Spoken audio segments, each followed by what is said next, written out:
Now, as that video attests, Microsoft HoloLens is positioned to become one of the most transformative technologies of our time. And the Retrain the Brain project you just watched was born out of Microsoft's annual employee hackathon this summer. Now, you recognize my next two guests from that video. They are Enterprise Task Manager Sarah Clark and Area Solution Architect Tillman McCollum. Thanks for being here. Thank you. Thank you. This is going to be fun. We're going to have a fun conversation. Absolutely. Congrats on your starring role in that video. Thank you. Now you get to meet your adoring fans. This is fun. Let's start with you, Sarah. You're working on a project called Retrain the Brain with HoloLens. Talk about what exactly the project is. How did it come about? So initially what we did is we just worked to try to develop a multi-sensory approach to help create or strengthen neurological communication within the brain. Mm-hmm. And we wanted to optimize that communication to help improve the overall symptoms that patients with dystonia, Parkinson's, and phantom limb syndrome may experience. Wow. Now, obviously, we saw you a little hands-on in the video.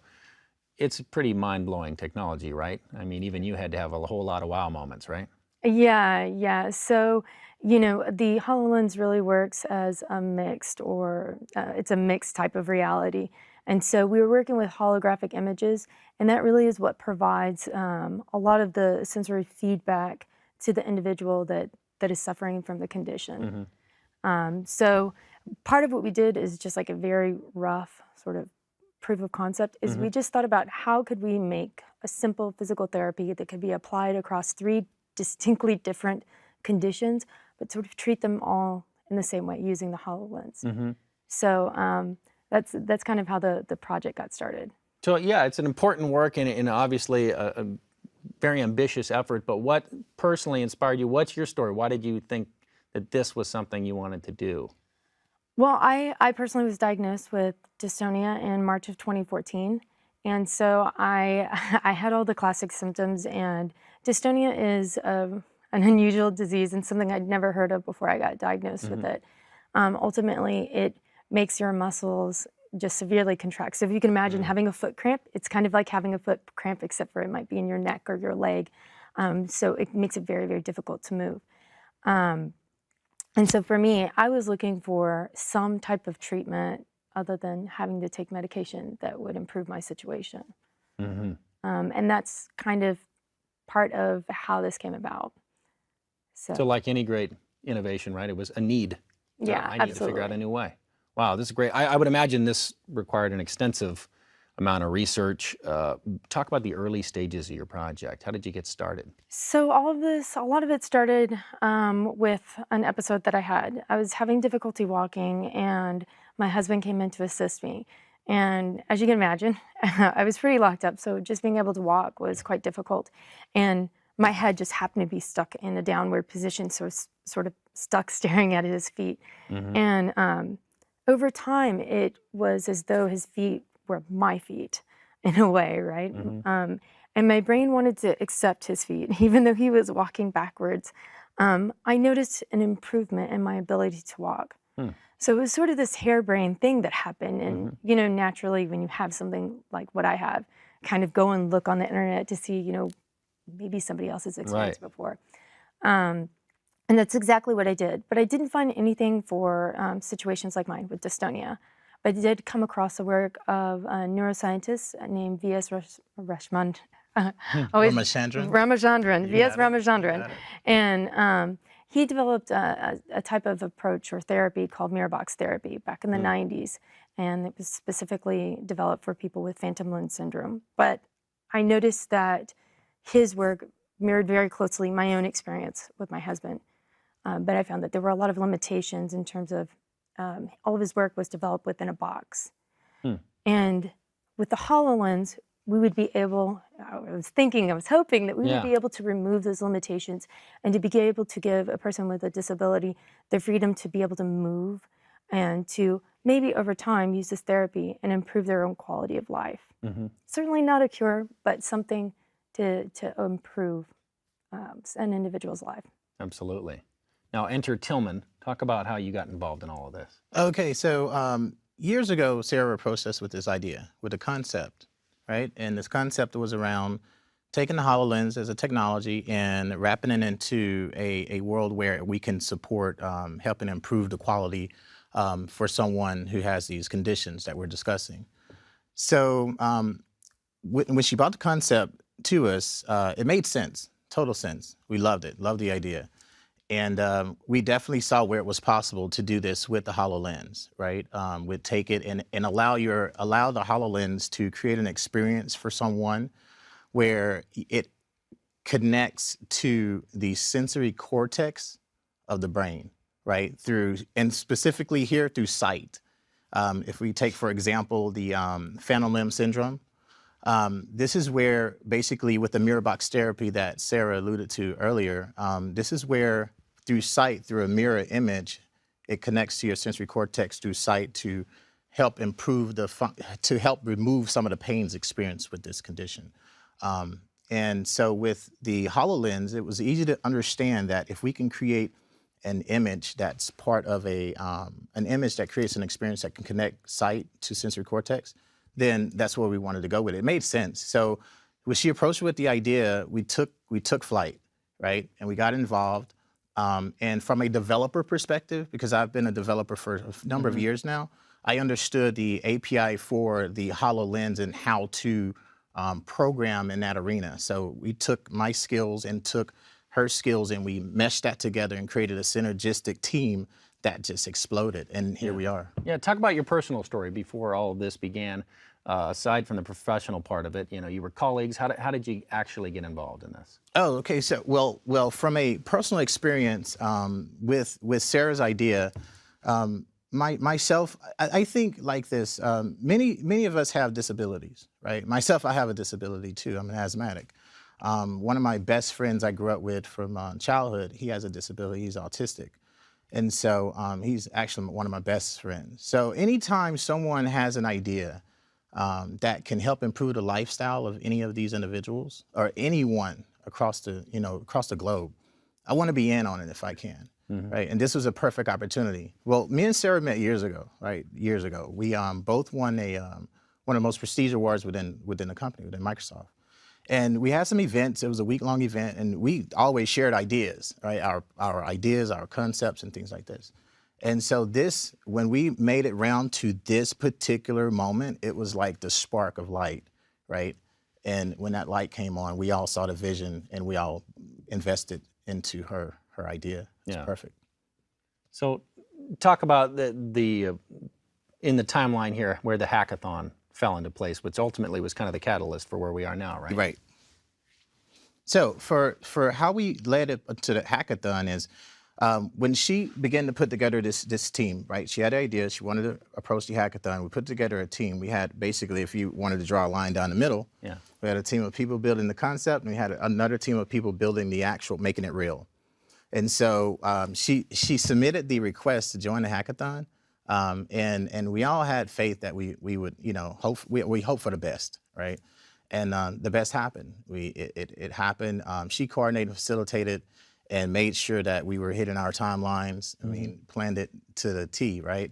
And it worked out well, right? That's how we pretty much came together for the hackathon.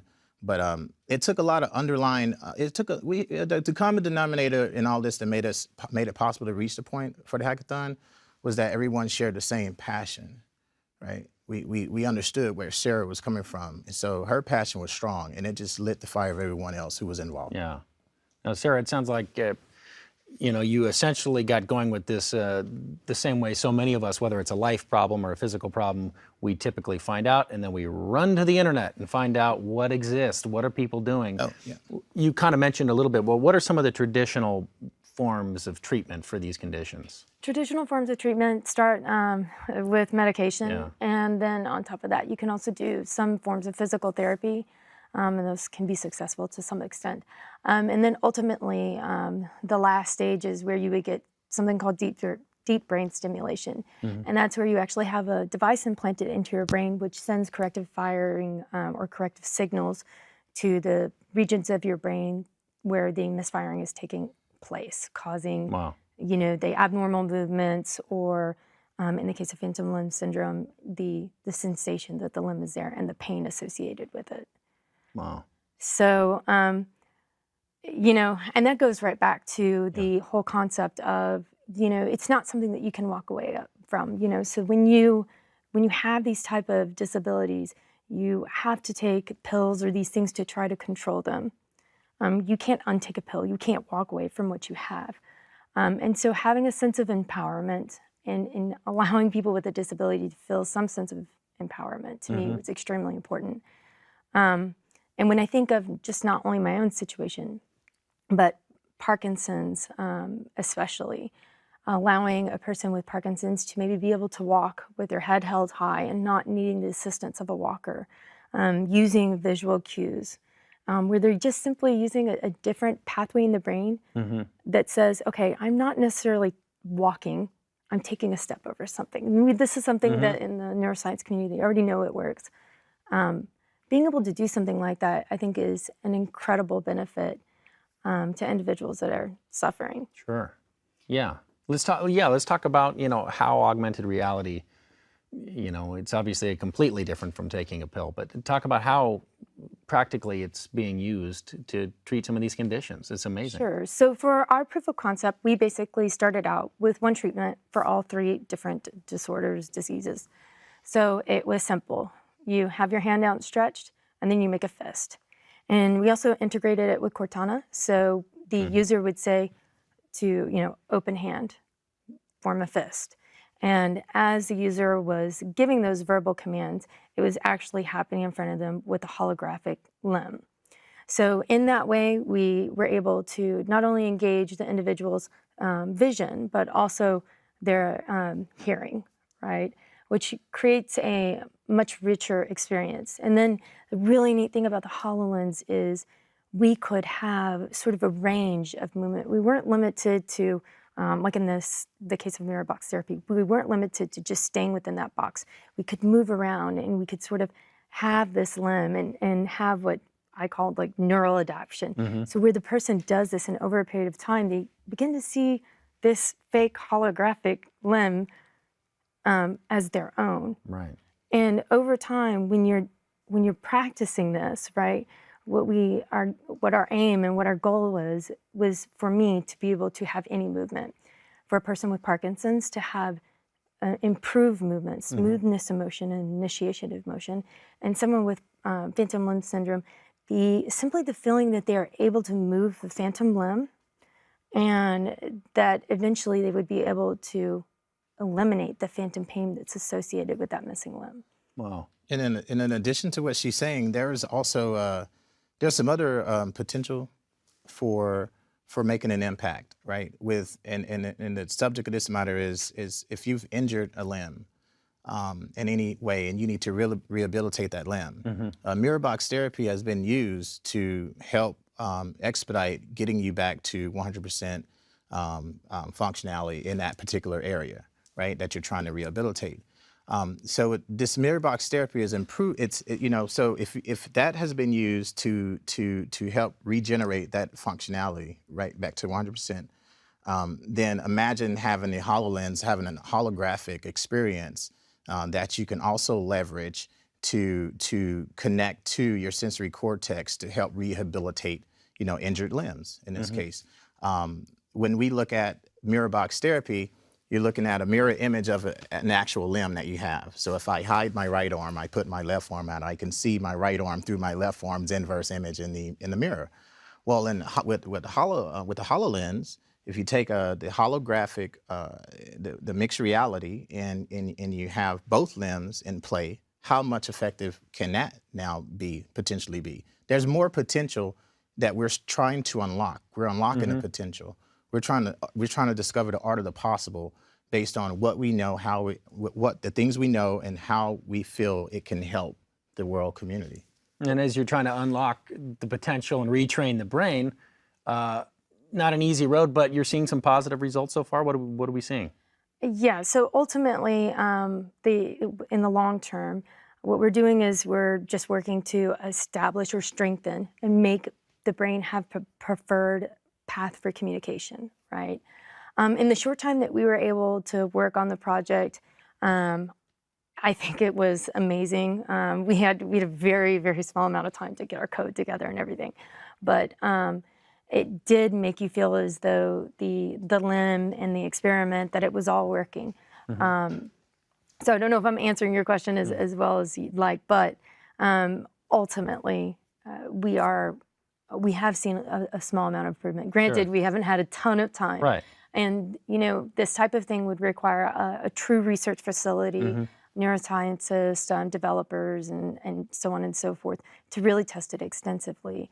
But in the small amount of time that we had, I think that it was a very good proof of concept. Yeah, we knocked it out. We feel like we knocked it out of the park. Sure. Getting to where we got within the time that we had. And, and it was just a true sense of teamwork, effort, sharing the passion, everyone seeing the possible, everyone, sharing this experience mutually.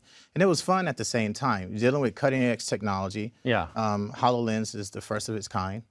And then just the potential, once you start unlocking doors and starting to walk through the tunnel deeper and deeper, you start to explore.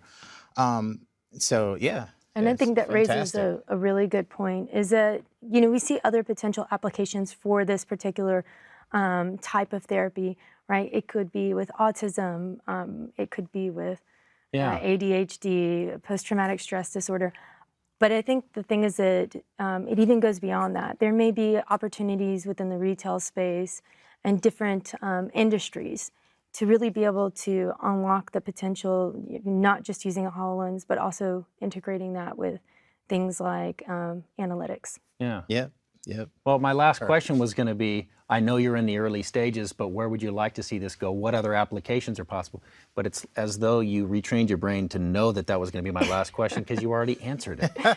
Well, congratulations. Thank you both very much for sharing that. Good luck with everything. Thank you for having me. All right. Absolutely. Appreciate it. Thank you.